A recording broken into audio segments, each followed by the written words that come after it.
Vamos a trasladarnos a la Europa del siglo XV, una Europa que empezaba a recuperarse de las grandes crisis del siglo anterior.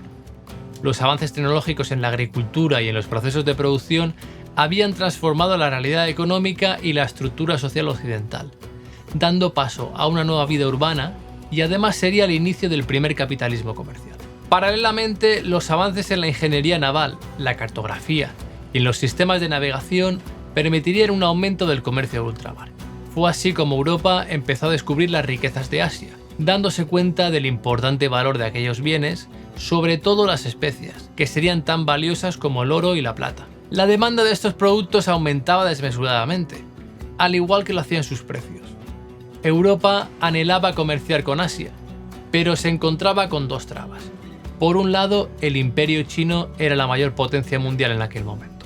Estaba pasando por un momento de esplendor económico y cultural, era autosuficiente y no sentía la necesidad de abrir sus puertas al comercio con Europa. Consideraba que los europeos eran unos bárbaros y podrían llegar a convertirse en una amenaza. Por tanto, decidió limitar sus relaciones marítimas externas, desincentivando el comercio con Europa, a la que no consideraba un socio estratégico. Por otro lado, los países musulmanes, fuertemente enfrentados por motivos religiosos con los países cristianos desde el siglo VII, se habían adelantado a Europa en la llegada a Asia. Habían trazado sus rutas comerciales y condicionaban el comercio con aranceles e intermediarios, lo que obligaba a Europa a negociar bajo sus condiciones. Además, en 1453, Constantinopla, la actual Istambul, un enclave geoestratégico entre Europa y Asia, caería en manos musulmanas, lo que se traduciría no solo en el bloqueo de la ruta de la seda hacia China a través de Oriente Medio y la llegada de productos asiáticos a Venecia, sino que también ponía en peligro el cristianismo. Europa necesitaba buscar alternativas, nuevas rutas comerciales que le permitieran acceder a esos bienes tratando de evitar el intermediario musulmán. En ese contexto, Portugal quería llegar a la India bordeando África. Sus numerosas travesías por el continente africano hacían prever que esa ruta era posible. Sin embargo, cuando Cristóbal Colón propuso alcanzar Asia cruzando el Atlántico, Portugal rechazó la idea por considerarla arriesgada. Colón entonces presentó su proyecto a España. Tras la unificación de Castilla y Aragón y la conquista de Granada en 1492, España decidió patrocinar su viaje. La llegada de Colón al Caribe cambió la historia para siempre. La llegada a España al Caribe fue una hazaña fascinante y trágica, ya que enfermedades como la viruela y el sarampión acabaron con una gran parte de la población indígena.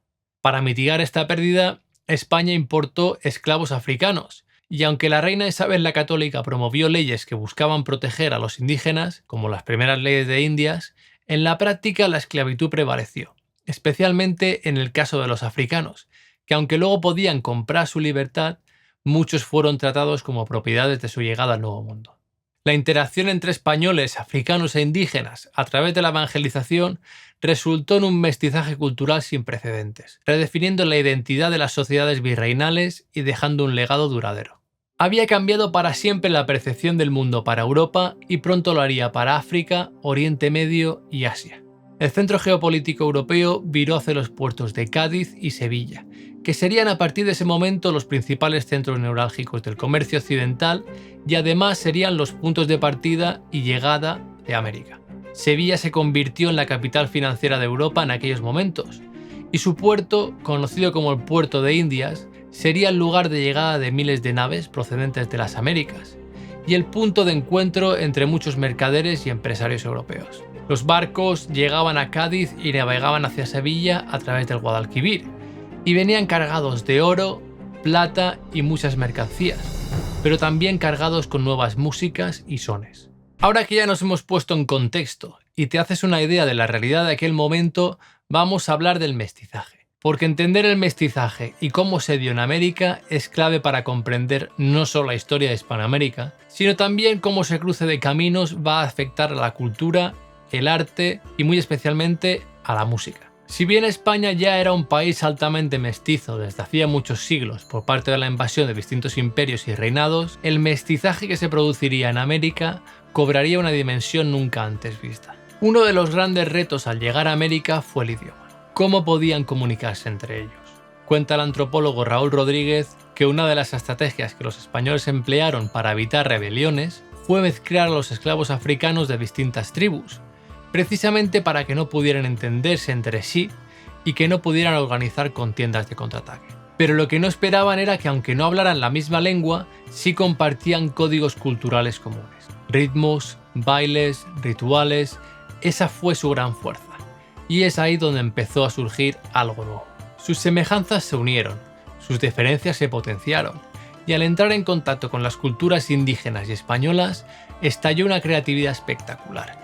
Nacieron nuevos estilos, nuevos bailes y nuevas formas de sentir la música. El historiador mexicano Antonio García de León afirma en su libro El mar de los deseos que no fue hasta finales del siglo XVI, es decir, casi un siglo después de la llegada de España al Nuevo Mundo, cuando se empieza a notar la consolidación del español como lengua y florecimiento de nuevas culturas hijas del mestizaje.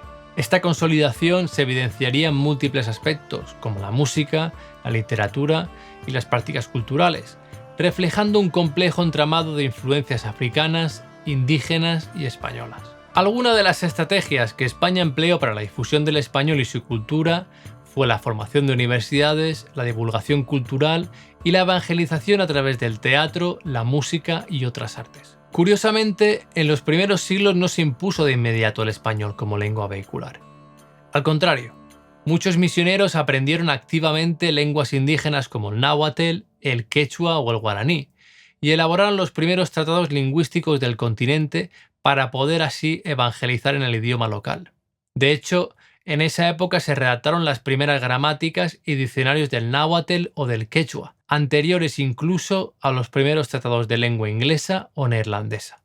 No sería hasta el siglo XVIII, con las reformas borbónicas, cuando se empezaría a imponer el español de forma más sistemática como lengua administrativa y educativa. Y fue tras los procesos de independencia ya en el siglo XIX cuando el español se consolidó definitivamente como lengua nacional en la mayoría de países hispanoamericanos. Por otro lado, una parte importante de la riqueza cultural de Hispanoamérica también se explica por una mayor interacción cotidiana entre distintas clases sociales, especialmente en contextos urbanos y festivos.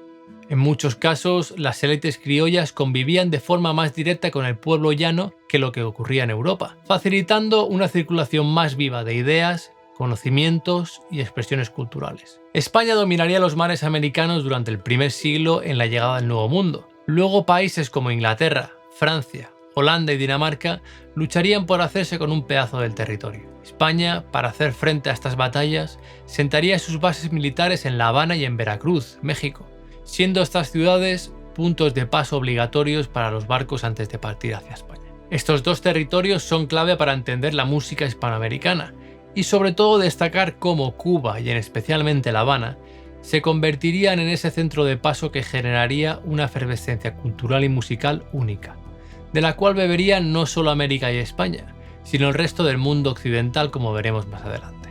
Veracruz y en especial La Habana eran, como se dice hoy, hubs logísticos, económicos y culturales. Antonio García de León hace mucho énfasis en el concepto de un Caribe afroandaluz, ese espacio geográfico y cultural que no podría llegar a entenderse sin la contribución de África, América y Andalucía como embajadora de la cultura española. Así, Antonio García de León nos habla del Gran Caribe, que engloba todo el Golfo de México, Colombia, Venezuela y territorios de Nueva España como Florida o Luisiana. También hace referencia a la riqueza cultural proveniente del mestizaje y la interacción cultural, resultando en el gran florecimiento de músicas, bailes y costumbres.